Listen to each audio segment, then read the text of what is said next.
سبحانی رضی اللہ تعالیٰ عنہ فرماتے ہیں کہ مجھ کو میرے رب نے ایک سجل یعنی اقرار نامہ یا عہد نامہ عطا فرمایا، جس کا طول جو ہے کتنا لمبا ہے، وہ رجسٹر مشرق سے مغرب تک ہے، اور ایک روایت ہے کہ مثل طول نظر کے ہے، یعنی جہاں تک نگاہ پہنچتی ہے اتنی اس کی لمبائی ہے۔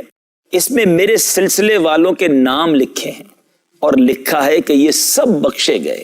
سبحان اللہ۔ ایک مرتبہ آپ نے مالک دوزخ، حضرت مالک جو ہیں وہ دوزخ کے داروغہ ہیں، ان سے پوچھا تمہارے یہاں کوئی شخص میرے سلسلے والوں میں سے بھی ہے؟ انہوں نے کہا جو کوئی آپ کے ساتھ نسبت رکھتا ہو اس کے رکھنے کا مجھ کو حکم ہی نہیں ہے۔ اللہ، یہ بات ہے نسبت والوں کی۔ حضرت غوث پاک فرماتے ہیں دوزخ کا داروغہ ہے جس کا نام ہے مالک، اس فرشتے کا نام۔ میں نے اس سے پوچھا کیا میرے مریدوں میرے دوستوں میں سے تیرے پاس کوئی ہے دوزخ میں؟ اس نے کہا مجھے اپنے پروردگار کی قسم کہ آپ کے مریدوں میں سے کوئی بھی نہیں ہے، کوئی بھی نہیں۔ فرمایا میرا ہاتھ اپنے مرید کے سر پر اس طرح چھایا ہوا ہے جس طرح زمین پر آسمان چھایا ہوا ہے۔ فرمایا مجھے اپنے رب کے عزت و جلال کی قسم میرا قدم اس وقت تک جنت کو نہیں اٹھے گا جب تک میں اپنے سارے مریدوں کو جنت میں داخل نہ کروا لوں۔ لجپالی دیکھی، ایک دن غوث اعظم یہ جو داروغہ جہنم ہے نا، جہنم کا گیٹ کیپر، اس کے پاس چلے گئے تھے، فرمانے لگے مجھے یہ بتاؤ ابھی تک میرا مرید تو کوئی نہیں آیا دوزخ۔ لجپالی ہو تو ایسی ہو، جن کا ہاتھ پکڑا ہے ان کی فکر کہاں تک لے گئی۔ غوث اعظم نے فرمایا مجھے بتا جو بھی مجرم جہنم میں جاتا ہے اس گیٹ سے گزر کے جاتا ہے، بتا داروغہ جہنم اب تک کوئی میرا مرید تو نہیں آیا؟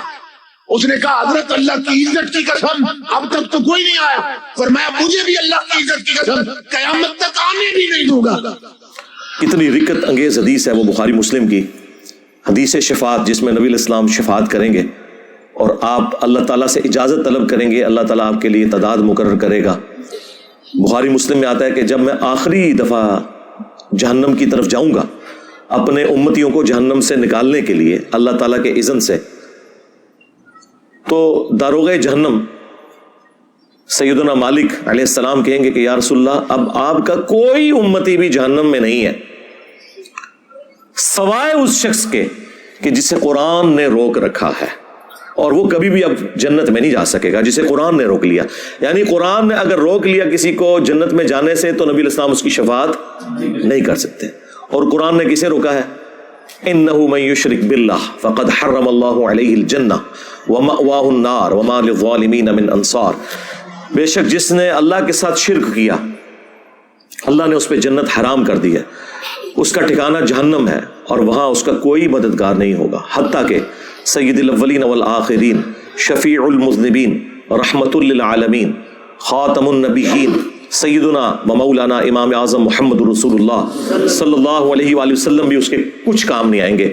بخاری مسلم دونوں میں حدیث ہے، اللہ تعالیٰ نے ہر نبی کو ایک مقبول دعا دی تھی جو اس نے دنیا ہی میں کر لی، اسی دعا کی وجہ سے قوم نوح بھی برباد ہوئی، حضرت نوح علیہ السلام نے دنیا میں وہ دعا کر لی۔ میں نے اپنی دعا سنبھال کے رکھی ہے قیامت کے دن کے لیے، اور میری اس دعا سے میرے ہر امتی کو نفع پہنچے گا سوائے اس شخص کے کہ جس نے دنیا میں کسی قسم کا شرک کیا ہوا۔ شرک is the most sensitive issue in the sight of Allah. تو تمہارا تو کوئی عقیدہ کوئی دعویٰ قرآن میں لکھے نہیں، اس کے الٹ باتیں لکھی ہوئی ہیں۔ اتنا ظلم کیا تم نے اس کتاب کے ساتھ، تو تمہارا حشر وہی ہونا ہے جو قرآن میں لکھا ہے۔ وقال الرسول یا رب ان قوم اتخذوا هذا القرآن مہجورا۔ رسول اللہ قیامت کے دن شکایت کریں گے کہ اے اللہ میری امت نے قرآن کو پیٹھ کے پیچھے ڈال دیا تھا، ہمیں صرف شفاعت والا ورژن بتایا گیا جو حق ہے، لیکن جو شکایت لگنی ہے کہ قرآن کو پیٹھ کے پیچھے ڈال دیا تھا وہ نہیں ہمیں بتایا گیا، اور پریکٹیکلی ہمیں نظر آ رہا ہے کہ قرآن کو پیٹھ کے پیچھے ڈال دیا گیا۔ اور نبی صلی اللہ علیہ وآلہ وسلم کو اس چیز کا غم ہے کہ مجھے قیامت کے دن اپنی امت کے خلاف گواہی دینی پڑ جائے گی کیونکہ انہوں نے قرآن چھوڑ دیا۔ صحیح بخاری اور صحیح مسلم دونوں میں یہ حدیث موجود ہے۔ عبداللہ ابن مسعود رضی اللہ تعالیٰ عنہ کہتے ہیں کہ ایک دن نبی صلی اللہ علیہ وآلہ وسلم ممبر پر بیٹھے ہوئے تھے تو آپ نے مجھے آواز دی کہ عبداللہ ہمارے قریب آؤ اور ہمیں قرآن سناؤ۔ تو کہتے ہیں میں نے کہا یا رسول اللہ قرآن تو آپ پہ نازل ہوا ہے، میں آپ کو قرآن سناؤں؟ تو آپ نے فرمایا کہ مجھے لوگوں سے سن کر لطف محسوس ہوتا ہے. تو عبداللہ ابن مسعود رضی اللہ تعالیٰ عنہ کہتے ہیں کہ میں نے نبی صلی اللہ علیہ وآلہ وسلم کے حکم پر سورۃ النساء کی تلاوت کرنا شروع کی،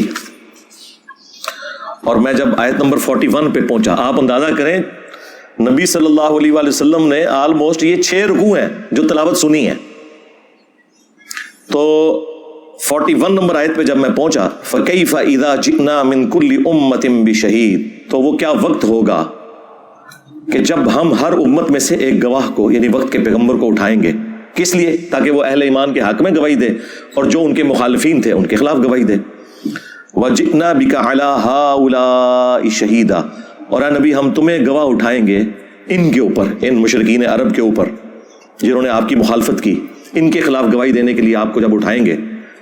یہ آیت سورہ النساء کی آیت نمبر 41 جب پڑھی حضرت عبداللہ ابن مسعود رضی اللہ تعالیٰ عنہ نے، تو بخاری مسلم کے الفاظ ہیں کہ نبی علیہ السلام نے کہا کہ عبداللہ بس کرو، عبداللہ بس کرو.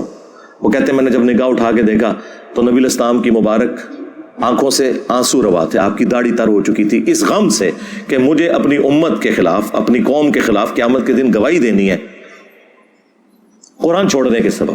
وقال الرسول یا ربی ان قوم اتخذوا هذا القرآن مہجورا، اور رسول اللہ شکایت کریں گے کہ میری قوم نے قرآن کو پیٹھ کے پیچھے ڈال دیا تھا. اچھا دیکھیں، ہم لوگ یہ کہتے ہیں یا اللہ جو کچھ بھی ہے تیرے محبوب کی امت سے ہے، اور محبوب نہ رو رہے ہیں ہماری وجہ سے. ہم تو اس امید میں ہیں نا کہ نبی علیہ السلام نے ہمیں بچانا ہے، اور نبی علیہ السلام اس بات پر رو رہے ہیں کہ مجھے اپنی امت کے خلاف گواہی دینی ہے. یہ تو چیز ہی کچھ اور نکل آئی. کتنی حیران کن بات ہے. یعنی اس کا مطلب ہے عقل نہ ہوئے تھے موجیں ہی موجاں، عقل ہوئے تھے سوچیں ہی سوچا. نبی علیہ السلام کو چونکہ پتا تھا کہ آخرت کا معاملہ کتنا سخت ہے، آپ تو رو رہے ہیں کہ یہ تو رگڑے جائیں گے، اللہ تعالیٰ نے جب اٹھانا ہے تو اللہ کا تو کوئی رشتہ دار نہیں ہے، اور مجھے اللہ نے جب گواہی کے لیے، تو نبی علیہ السلام نے تو جھوٹ نہیں بولنا، بتا دینا ہے کہ امت نے کیا کیا ہے. اور امت کہہ رہی ہے جو کچھ بھی ہے تیرے محبوب کی امت سے ہے. تو محبوب سے بھی پوچھ لو انہوں نے آپ کے ساتھ کیا کرنا ہے.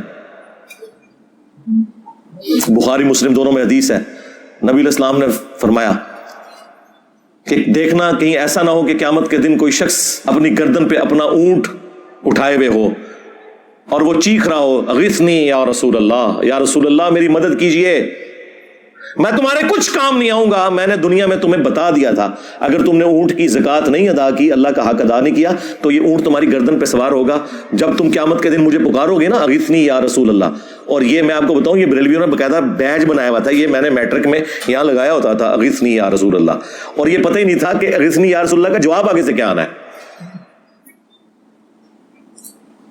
پھر آپ نے ایک ایک چیز کا ذکر کیا کہ کسی کے گردن کے اوپر گائے سوار ہو، کسی کی گردن کے اوپر بکری سوار ہو، اور اس نے اس کا حق نہیں دیا. اور یہ تو بات ہو رہی ہے صرف زکوٰۃ کی. نماز تو چھڑ ہی دو سرکار، جنہیں نماز نہیں پڑھی ہوئی وہ تو ویسے ہی فارغ ہے. اور ہم نبی صلی اللہ علیہ وآلہ وسلم کے اوپر امید لگا کے بیٹھے ہوئے ہیں. آپ نے تو شکایت کرنی ہے.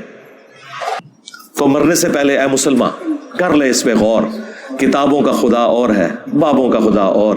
اگرچہ بابے بھی اسی خدا کو مانتے تھے، وہ تو جیوز اور کرسچن بھی اسی خدا کو مانتے ہیں، لیکن ان کوالٹیز کے ساتھ نہیں جو قرآن و سنت میں آئی ہیں، بلکہ ان کی اپنی تعلیمات ہیں. اور یقین کر جب یہ تو غور کر لے گا تو تیرے اندر سے آواز نکلے گی کیا کہ نام ہے بابی، نام ہے بابی، میں ہوں مسلم علمی کتابی.